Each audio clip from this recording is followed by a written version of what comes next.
अवतार आहे न बोलिले वाल्मिक तैसेची करीन वर्तून दाविन नामा म्हणे. साधू संतांची भेट घ्यायची आहे, साधू संतांचं संरक्षण साधू संतांचं करायचं आहे, भक्ताचं संरक्षण करायचं आहे. घेऊनी चक्रगदा हा चिदंदा करीतो, भक्ता राखी पाया पाशीन दुर्जनाशी संवारितो. अगस्त्य ऋषीची भेट घेतली, ज्या अगस्त्य ऋषीने समुद्र एका घोटामध्ये पेला, असं जे अगस्त्य ऋषी अशा महान अगस्त्य ऋषीची भेट घेतली. पुढ्या गोष्टी झाल्या, शस्त्रास्त्र साठा अगस्तीने दिला. पुढे काय झालं?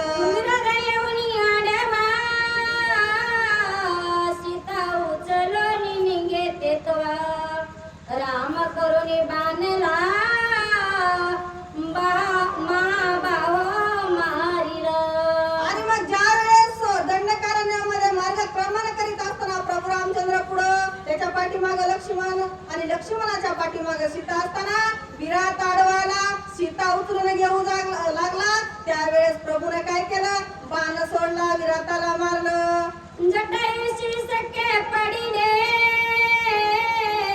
येऊनी पंचवटीची राहिले. आश्रम मनोरम रचिले रावण ठेविले जटायुशी. रावण ठेविले जटायुशी. पुढे काय झालं? पंचवटीच्या ठिकाणी प्रभू येऊन राहिले आणि जटायू पक्षाशी मैत्री झाली, पक्षाशी मैत्री झाली. आणि मग जटायूला राखण ठेवून प्रभू रामचंद्र वनामध्ये गेले. करिता वनविहारासी स्वमित्र मारिले शंभरासी. सुरपंखा माता होय त्याशी लक्ष्मणाशी चळवाली. आणि लक्ष्मण प्रभू रामचंद्राची आणि सीता मातेची सेवा करण्यासाठी, त्यांना फळमूळ आणून देण्यासाठी अरण्यामध्ये गेला असताना चुकून शबल राक्षस मारला गेला आणि त्याची माता जी शूर्पणखा होती रागावली, संतापली. काय करते पुढं? स्वामित्र केले विंदन सेवक छदिले नाक कान. खर दूषणा गेले शरण राम लक्ष्मण मारवया. आणि शूर्पणखा माता असणारी रागावली 100 राक्षसाची आणि प्रभूला लक्ष्मणाला छळायला आली. त्यावेळेस लक्ष्मणानं विंदान केलं, नाक कान कापलं म्हणून सांगतात. 14 शस्त्र रक्षागण त्रिशरा आणि खरदूषण. श्रीराम लक्ष्मणी आपण दारुण करू आले. आणि मग शूर्पणखेचा कैवार घेऊन खर दूषण त्रिसरा 14,000 राक्षस घेऊन त्रिसरा खर दूषण आले. पंचवटीच्या ठिकाणी युद्ध झालं. प्रभू रामचंद्राने सर्वांचा निपात केला. एकल्याने राम्या पल मारिन लागता क्षण.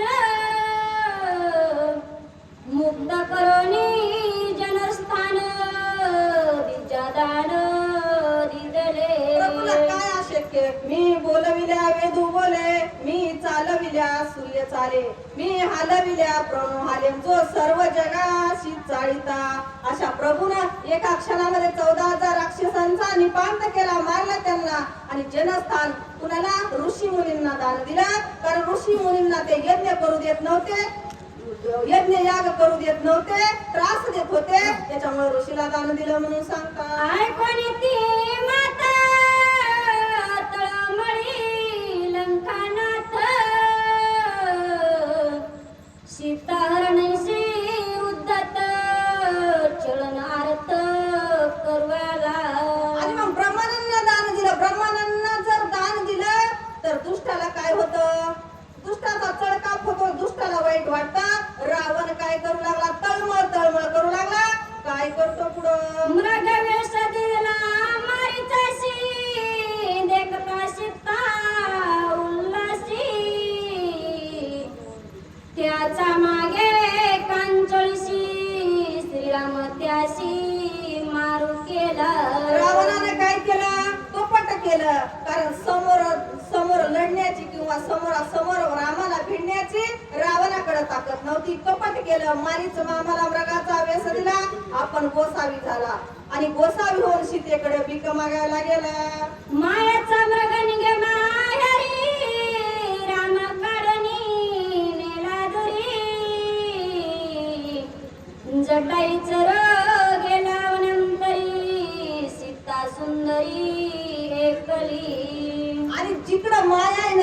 ज्यांच्याकडे माया आहे तिकडे भगवंत कधीच येत नाही. आणि मग सीता मातेला काय झालं, मायेच्या मृगा पाठीमाग प्रभूला लावलं, मायेचा मृग हवेसा वाटला आणि प्रभूला लावलं. आणि मग प्रभू गेल्याच्या नंतर सीता सुंदरी एकटी पाहिली आणि एकटे पाहिल्याच्या नंतर रावण रूपी स्वानाला रक्षण ठेविला लक्ष्मण करुणी माय मृग वचन त्याचे करुणी छळण दिला दौडून सीतेने. आणि मायेच्या मृगानं मरताना आवाज काढला, लक्ष्मणा धाव सीते धाव. त्या धावण्याला सीता माता काय झाली, सीता मातेने लक्ष्मणाला दौडून दिलं, सांगितलं जा प्रभू संकटात आहेत. नाही ती अपशब्द भक्ताला बोलली आणि लक्ष्मणाला बोलून सीतेनं काय केलं, पंचवटीच्या बाहेर लक्ष्मणाला धाडलं. रावण येऊनी कपटकारी हरिले जानकी सुंदरी जटाई रावण झडकारी त्याशी मारी रावण. आणि कसं असतं, भगवंत दूर गेल्याच्या नंतर नुसती संकट येत असतात. प्रभू लांब गेले आणि प्रभू लांब गेल्याबरोबर मातेवर संकट आलं. रावणानं गोसायाचं रूप धरलं आणि सीते मातेचं हरण केलं. रामाला या धावनी तव जटायुषी होता प्राण तत्क्रमण करोनी त्याचे उद्धरण पुढे आपण चालिलं. आणि मग जटायू पाखरानं पाहिलं, काय पाहिलं, सीतेला काय एक रावण कपटी रावण घेऊन जात आहे. आणि मग त्या जटायूनं काय केलं, लगेच काय केलं, अन्याय दिसल्याबरोबर ज्याला चीड येते ना तो खरा रामाचा भक्त असतो. आणि मग जटायूनं युद्ध केलं रावणासोबत आणि युद्ध करून कपटानं जटायूला काय केलं, घायाळ केलं. प्रभू रामचंद्र आले, त्याचा उद्धार केला. पुढं काय झालं, पाया विनमोद्धळा कपंद गिळवया आला रामे निज बाणे छेदिला पाठविला वैकुंठा. आणि मग पुढे जात असताना कबंद नावाचा राक्षस आडवा आला. त्याने कबंदाने काय केलं, एका हाताने लक्ष्मणाला एका हाताने रामाला असं दोघांना धरलं. त्यावेळेस प्रभूने एकाच बाणाने कबंदाला मोक्ष दिला. पंपातिरी महावीर आम्ही भेटलो वानर स्वामी मिलना रामचंद्र बागेतूर आमुचे.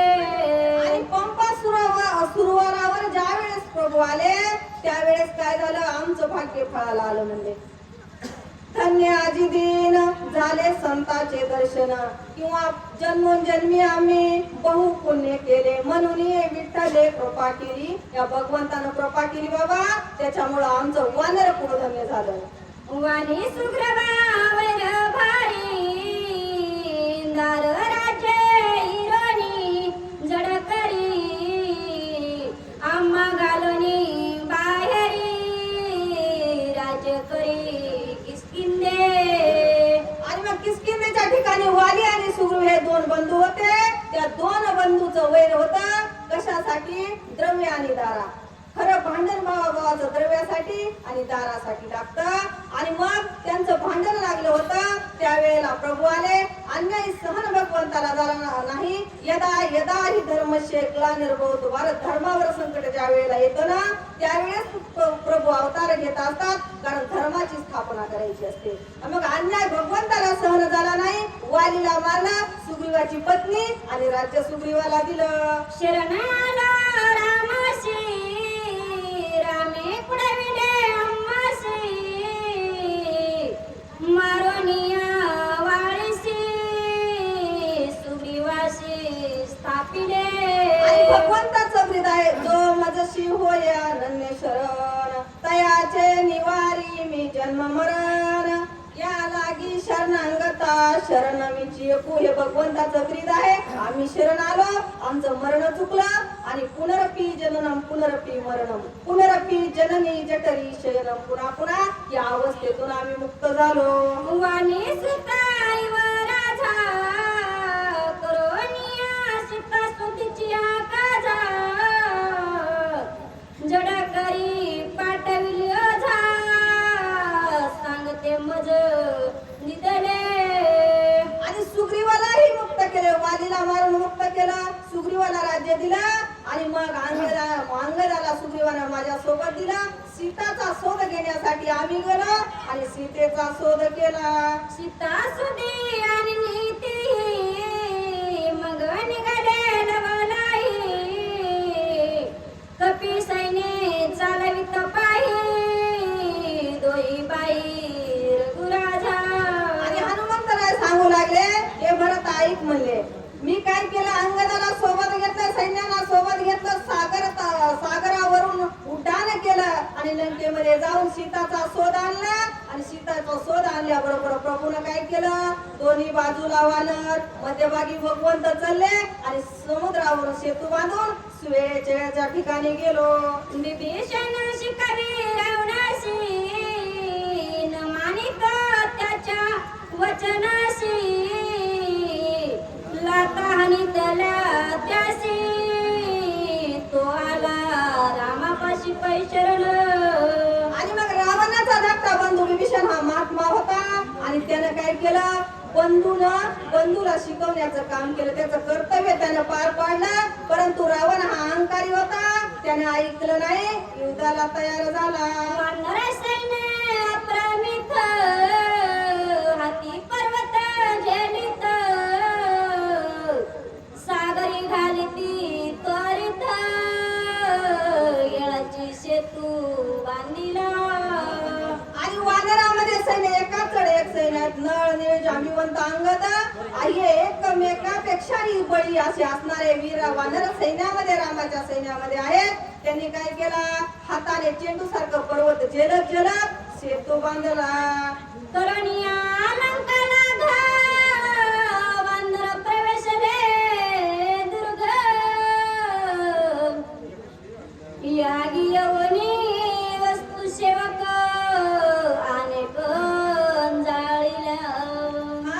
आणि मग काय केला, दुर्गावर वानर चढले. वानर सैन्य किती, 18 पद्म वानर, 72 कोटी रिस आणि 56 कोटी गोलांगुले, एवढं सैन्य प्रभूचं आहे. आणि मग या सैन्याने काय केलं, लंकेच्या दुर्गावर चढले आणि दुर्गावर चढून लंका पूर्ण उद्ध्वस्त केलेली आहे. राक्षस सैन्य बहु सलाम मारता कृपा उचली भगवंता एकाची अपराधता लोक समजता केऊ मारो. आणि मग ज्या वेळेला वानर सैन्य लंकेमध्ये घुसले त्यावेळेस प्रभूला दया आली, कारण प्रभू दीनदयाळ आहे, दिनाचे दयाळू आहेत. त्यांना दया आली, त्यांनी सांगितले, एकल्याच्या अपराधासाठी इतरासी केवी मारू, म्हणून मांडिला शिष्टाचारू, पाठविला अंगद विरू अति चतुर बोलका